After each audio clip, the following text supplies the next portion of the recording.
우리에게 주시는 하나님의 말씀은 사도행전 15장 36절부터 16장 15절까지의 말씀입니다. 함께 읽겠습니다. 며칠 후에 바울이 바나바더러 말하되 우리가 주의 말씀을 전한 각 성으로 다시 가서 형제들이 어떠한가 방문하자 하고, 바나바는 마가라 하는 요한도 데리고 가고자 하나 바울은 밤빌리아에서 자기들을 떠나 함께 일하러 가지 아니한 자를 데리고 가는 것이 옳지 않다 하여 서로 심히 다투어 피차 갈라서니, 바나바는 마가를 데리고 배 타고 구브로로 가고, 바울은 신라를 택한 후에 형제들에게 주의 은혜에 부탁함을 받고 떠나 수리아와 길리기아로 다니며 교회들을 견고하게 하니라. 바울이 더베와 루스드라에게 이르매 거기 디모데라 하는 제자가 있으니 그 어머니는 믿는 유대 여자요 아버지는 헬라인이라. 디모데는 루스드라와 이고니온에 있는 형제들에게 칭찬받는 자니, 바울이 그를 데리고 떠나가자 할새 그 지역에 있는 유대인들로 말미암아 그를 데려다가 할례를 행하니, 이는 그 사람들이 그의 아버지는 헬라인인 줄을 다 알미러라. 여러 성으로 다녀갈 때에 예루살렘에 있는 사도와 장로들이 작정한 규례를 그들에게 주어 지키게 하니, 이에 여러 교회가 믿음이 더 굳건해지고 수가 날마다 늘어가니라. 성령이 아시아에서 말씀을 전하지 못하게 하시거늘 그들이 부르기아와 갈리디아 땅으로 다녀가 무시아 앞에 이르러 비두니아로 가고자 애쓰되 예수의 영이 허락하지 아니하시는지라. 무시아를 지나 드로아로 갔는데 밤에 환상이 바울에게 보이니 마게도냐 사람 하나가 서서 그에게 청하여 이르되 마게도냐로 건너와서 우리를 도우라 하거늘, 바울이 그 환상을 보았을 때에 우리가 곧 마게도냐로 떠나기를 힘쓰니, 이는 하나님이 저 사람들에게 복음을 전하라고 우리를 부르신 줄로 인정함이로라.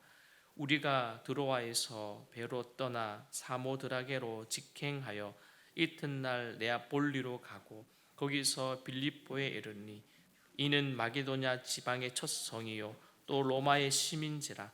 이 성에서 수일을 유하다 안식일에 우리가 기도할 곳이 있을까 하여 문밖 강가에 나가 거기 앉아서 모인 여자들에게 말하는데, 두아디라 시에 있는 자색 옷감 장사로서 하나님을 섬기는 루디아라 하는 한 여자가 말을 듣고 있을 때 주께서 그 마음을 열어 바울의 말을 따르게 하신지라.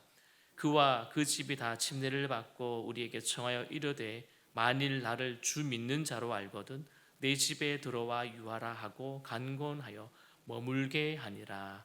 아멘.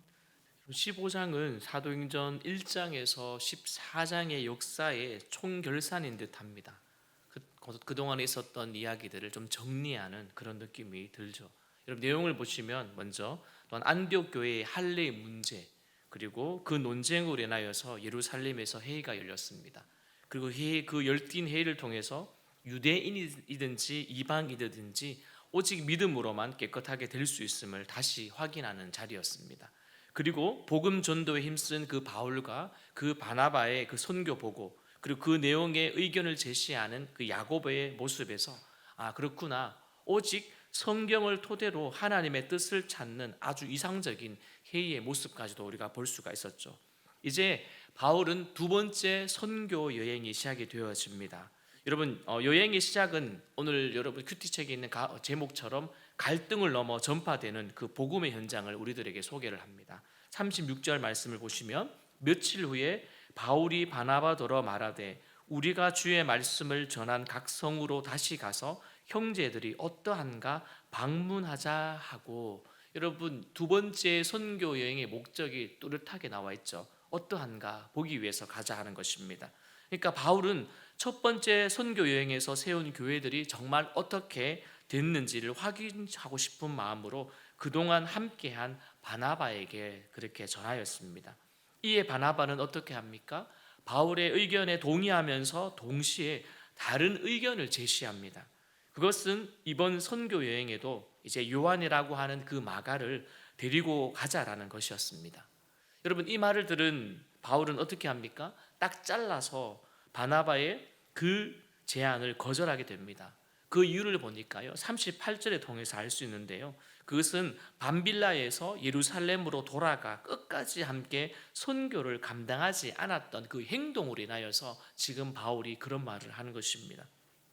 여러분, 또한 요한의 행동을 볼 때, 그렇다면 그 마가라고 하는 그 요한의 행동을 볼 때에 그는 선교 열정에 심한 균열을 발생시켰다는 것을 좀 우리가 단적으로 볼 수는 있었습니다. 분명히 그런 선교 여행에서 아마 문제가 있었겠구나라는 부분들을 우리가 생각할 수가 있겠죠. 여러분, 이제 7월이면 우리가 해외 선교뿐만 아니라 국내 선교가 있습니다. 매해 우리가 메시라고 해서 우리가 해외 선교 국내 전도가 있는데요, 이번에도 동일하게 라오스를 우리가 섬기게 되어집니다. 이미 팀원들과 현지 사역 준비를 하고 있지만 무엇보다도 여러분, 팀원들의 그 팀워크를 위해서 우리는 매 순간마다 기도하고 있습니다. 또한 지난주에도 함께 기도할 기도문을 나누었는데요, 그 중에 두 가지만 소개한다면 첫 번째는 이것입니다. 영육 간에 강건하며 성령에 충만하며 마귀에게 틈을 두지 않게 하여 주옵소서. 그리고 두 번째는요, 나보다 남을 더 낮게 여기고 모자라는 부분을 서로 채우며 겸손하게 그 사역을 감당하게 하여 주옵소서입니다. 여러분, 그렇다면 사도행전은 왜 마가 요한의 그 행동을 이해할 수 있는, 즉 그에 대한 이해할 수 있는 실마리를 몇 가지 남겨주고 있습니다. 여러분, 성경이 잘 없지만 잘 찾아보시면 첫 번째는요, 그의 명성, 즉 마가라고 하는 그 요한, 그의 명성이 바나바 및 사울과 동등한 위상으로 등장하지 않고 단지 선교 여행에 함께한 인물, 동력하는 인물로 우리가 생각할 수 있고요. 두 번째로 보니까 성령이 마가 요한을 따로 세워 파송했다라는 것이 명확하지 않고, 또한 선교 과정에서 안디옥 교회의 승인이 받지 않았음을 사도행전 13장을 통해 또 알 수 있고요. 세 번째로 보면, 이거는 약간의 추측일 수는 있지만 마가 요한이 그의 협력자들과 결발하기 바로 전에 로마 총독의 회심과 박수, 엘루마와 그리고 바울이 대면이 언급되어 있으며, 그 당시에 유력인들인 즉 이방인 지도자들이 교회 즉 기독교로 회심한 사건을 통해서 선교 열정이 식어버린 마가 요한을 탓할 것인지, 아니면 당시 지도자들의 덕목 가운데에 그 포용력이 어느 정도였는지를 우리가 심도 있게 생각할 수가 있다는 것입니다. 이 부분은 어떠한 거냐? 마가 요한의 문제도 되겠지만 한편으로 그때의 지도자들의 포용력, 그걸 감싸고 함께 더 격려해서 갈 수도 있지 않았을까라고 하는 부분도 있다는 사실이죠. 어쨌든 오늘 우리는 갈등을 넘어 복음이 전파되어지는 그 현장을 우리가 보고 있습니다. 그리고 이제 바울과 바나바는 의견이 일치하지 못하자 어떻게 합니까? 결국 각자의 자리로 떠나가게 되어지죠. 여러분, 교회는요 하나님이 세우시고 하나님이 일하십니다. 오늘 보면 그들이 떠났던 장면을 보면서 우리는 왜 그렇게 했을까라고 하지만 그 이후의 장면을 잘 기억해 보십시오. 여러분, 이 사건을 통해서 우리는요 흑백을 따지는 일이 아님을 기억하시고, 또한 우리가 배울 수 있는 것은 그들의 사역이 중단되거나 서로를 비난하지 않고 어떻게 해요? 갈등을 넘어 전파되는 복음의 그 확장성을 우리가 알 수가 있습니다. 훗날에 보니까요 마가는요 오히려 바울이 신뢰하는 동력자가 되어 있었습니다. 골로새서 4장 10절의 말씀에도 그렇고요, 디모데후서 4장 또 11절에도 나오고요, 베드로전서 5장 13절에도 보니 이렇더라고요. 처음에는 갈등을 일으키는 서로였지만 나중에는 더욱더 동력하는 자들이 되어 있었습니다. 여러분, 41절 말씀을 같이 읽습니다. 시작. 수리아와 길리가로 다니며 교회들을 견고하게 하니라. 아멘. 그들은 갈라서고 떠났지만 어떻게 되었다고요? 교회들이 더 견고하게 되었답니다. 그리고 바나바와 헤어진 바울은요 이제 실라르와 함께 두 번째 선교여행을 떠났죠. 먼저 1차 선교여행 때 세웠던 누스드라에서 바울은 칭찬받는 일꾼으로 성장한 누구를 만납니까? 디모데라고 하는 청년을 만나게 됩니다. 그리고 만나 그를 선교여행에 동행시키고자 하였으나 해결해야 될 문제가 하나 있었죠. 그것은 3절에 나옵니다. 바울이 그를 데리고 떠나고자 할새 그 지역에 있는 유대인들로 말미암아 그를 데려다가 할례를 행하니. 여러분, 무엇입니까? 할례를 그토록 반대했던 그 바울 이제는 어떻게 합니까? 복음을 전하는 데 유익하다라고 하는 그 판단 안에 오늘 디모데에게 무엇을 행합니까? 할례를 베풀었습니다. 여러분, 이 결정은 할례 받지 않은 유대인이 디모데를 보고 그 유대인들이 복음의 마음의 문을 닫아버리지 않도록 하는 그의 배려였죠. 그의 행동이었습니다. 사랑하는 성도 여러분, 본질이 아니면 우리는 타협할 수 있습니다. 그래서 목사님 타협이라는 말이 위험하지 않습니까? 위험할 수 있지만 저는 복음을 위해서 말씀드렸습니다. 방법적인 부분이었습니다. 여러분, 그래서 고린도전서를 통해서 바울의 가치를 한 번 더 확인할 수 있습니다. 약한 자들에게는 내가 약한 것과 같이 된 것은 약한 자들을 얻고자 하며 내가 여러 사람에게 여러 모습이 된 것은 아무쪼록 몇 사람이라도 구원하고자 함이니. 아멘. 여러분, 복음 전해 보셨지 않습니까? 여러분, 예수님 소개해 보셨죠? 때로는요 정말 내 마음이 아닌데도 어떻게 해요? 한 영혼이 불쌍해서, 그 사람이 영혼이 불쌍해서 내가 복음을 전해야 된다라는 강력한 마음을 주셔서 하게 되지 않습니까? 여러분, 오늘 바울도 아무쪼록 몇 사람이라도 구원하고자 하는 그의 마음, 베이스가 있었습니다. 성도 여러분, 바울이 디모데에게 할례를 행하고 예루살렘 총회 결정을 여러 교회에 전한 것은 어떤 의미일까요? 그것은요, 교회는 모든 사람에게 열려 있어야 합니다. 쉬운 말인 것 같지만 되게 어렵습니다. 되게 어려운 말이에요. 교회가 정말 이렇게 열려 있었다라면요, 어떠하겠습니까? 그리고 또한 누구든지 교회에 처음 와서 느끼는 감정은요, 위압감이나 열등감이나 어떤 조심이 아니라 오히려 복음 안에서 환영받는다는 느낌이 매주 있어야 합니다. 그리고 매번 있어야 합니다. 그 다음 일어나는 일이 무엇일까요? 이제 이런 일이 있어난 후, 즉 로마 예루살렘의 총회에서 이제 결의된 것처럼 이렇게 복음에 대해서 사람들에게 믿음 외에는 아무것도 우리가 짐지우지 말자라고 했던 이후에 일어난 일이 무엇입니까? 5절 말씀해 보니 또 이러합니다. 같이 읽습니다. 시작. 이에 여러 교회가 믿음이 더 굳건해지고 수가 날마다 늘어가니라. 아멘. 여러분, 교회가 열려 있고 정말 복음에 집중되어 있으니 이렇게 되었습니다. 앞에서도 어떻게 해요? 교회들을 든든하게 견고하게 하니라 되어 있지만 동일하게 오늘 16장 5절에도 날마다 늘어가고 교회가 믿음에 더 굳건해졌다라고 말합니다. 여러분, 이제 6절부터는요 선교 여행에서 성령의 인도하심에 대한 깨달음을 제공하고 있습니다. 자, 그들은 스스로 일을 주도할 수도 있었지만 항상 하나님이 원하시는 뜻에 그들이 주의를 기울이고 있었고요, 또한 그들이 행하는 모든 것들은 기도를 통하여서 이루어짐을 우리는 알 수 있습니다. 그래서 바울과 일행들은 성령의 인도하심을 따라 힘쓰면서 10절에서 이렇게 기록되어 있습니다. 하나님이 저 사람들에게 복음을 전하라고 우리를 부르신 줄을 어떻게 해요? 인정함이러라. 아멘. 우리도 인정해야 할 것입니다.